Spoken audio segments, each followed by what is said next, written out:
উফ, কি একটা ম্যাচ হলো রে ভাই। কি অবিশ্বাস্য রোমাঞ্চকর একটা ক্রিকেট ম্যাচ আমরা দেখলাম, ব্লকবাস্টার থ্রিলার মুভির মতো, যেইখানে এক সেকেন্ডের জন্য পর্দা থেকে চোখ সরানো যায় না। ঠিক তেমনি ভাবে এই ম্যাচেরও একটা বলের জন্য চোখ সরানোর কোনো উপায় নেই, কি না কি মিস করে ফেলি। ভাবা যায় একটা টি-20 ম্যাচ 20+20 40 ওভারের ম্যাচে 253+246 499 রান হয়েছে। 19+15 34টা ছক্কা হয়েছে, 18+21 39টা চার হয়েছে, এবং সেটাও টি-20 বিশ্বকাপের সেমিফাইনালের মতো এইরকম একটা মঞ্চে। ভারত ইংল্যান্ড একটা অসাধারণ ক্রিকেট ম্যাচ উপহার দিল, যেটার গল্প বহুদিন করা যাবে। অনেক আনন্দ নিয়ে ভারতীয় সমর্থকরা করবেন, কেননা শেষ পর্যন্ত গিয়ে ভারত ম্যাচটা 7 রানে জিতে নিয়েছে। রুদ্ধশ্বাস একটা জয় তারা পেয়েছে। ফাইনালে উঠে গেছে ভারত, এখন নিউজিল্যান্ডের বিপক্ষে খেলবে। ইংল্যান্ড এই ম্যাচটা হেরে গেছে বটে, তবে হারার আগে তারা হারেনি। ভারত যখন 253 রান করেছিল, তখন প্রায় সবাই যেভাবে ইংল্যান্ডকে রুলড আউট করে দিয়েছে যে না, এইখান থেকে ইংল্যান্ডের জয়ের সম্ভাবনা নেই, কিন্তু শেষ পর্যন্ত, শেষ ওভার পর্যন্ত ইংল্যান্ড যেইভাবে ম্যাচে টিকেছিল, সেই জন্য ইংল্যান্ডকে অবশ্যই ধন্যবাদ জানাতেই হয়। তা না হলে তো এরকম একটা ক্লাসিক ম্যাচ আমরা দেখতে পেতাম না।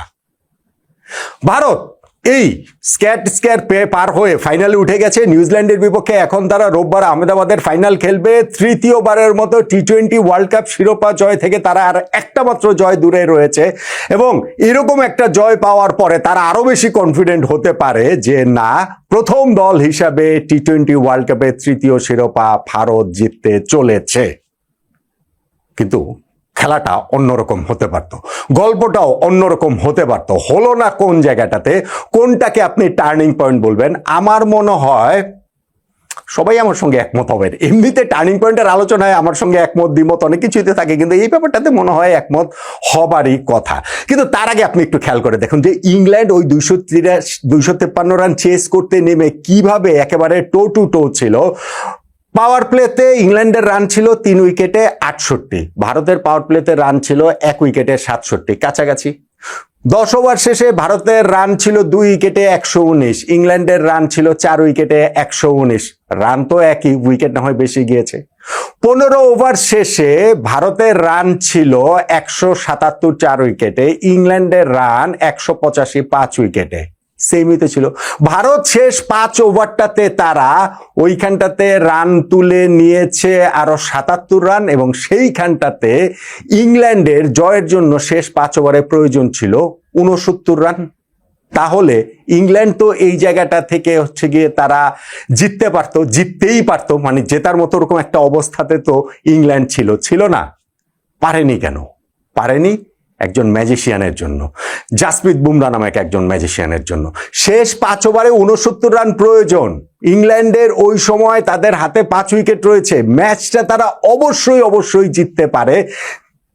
কিন্তু জাসপ্রীত বুমরার 2টা ওভার বাকি ছিল না ভাই, 16 নম্বর আর 18 নম্বর ওভার তিনি করলেন। ভদ্রলোক এই 2 ওভার থেকে রান দিয়েছেন 8 + 6 14 রান।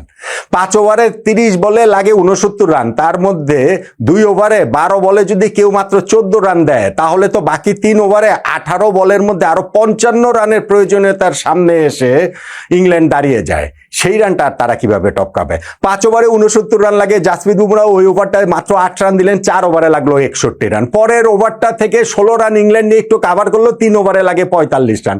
বুমরা ওই সময় তার লাস্ট ওভার করতে এসে দিলেন মাত্র 6 রান, 2 ওভারে লাগে 39 রান। ওই 19 নম্বর ওভারটা বুমরার ওভার শেষ। ইংল্যান্ড ভেবেছিল যে বুমরার ওভার শেষ হলে তারপরে আমরা না হয় শেষ 2 ওভারে দেখা যাক কি করতে পারি। ভাই 2 ওভারে 39, তারপরেও টু মাচ।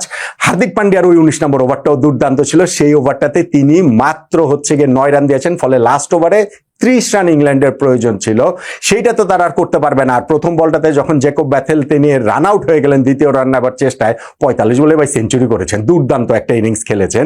তো তারপরে তো আর কিছু নেই। হ্যাঁ, ইনিংসের লাস্ট 3টা বৈধ ডেলিভারিতে শিবম দুবের বলে ওই জফরা আর্চার তিনি 3টা ছক্কা মেরেছেন বটে, কিন্তু 3টা ছক্কা মারলেও কাজের কাজ কিছু হয়নি। ওইখানটাতে গিয়ে ইংল্যান্ড শেষ পর্যন্ত 246 রানে আটকে থেকে হেরে গিয়েছে মাত্র 7 রানে। তাহলে টার্নিং পয়েন্টের এটা একটা দাবিদার না?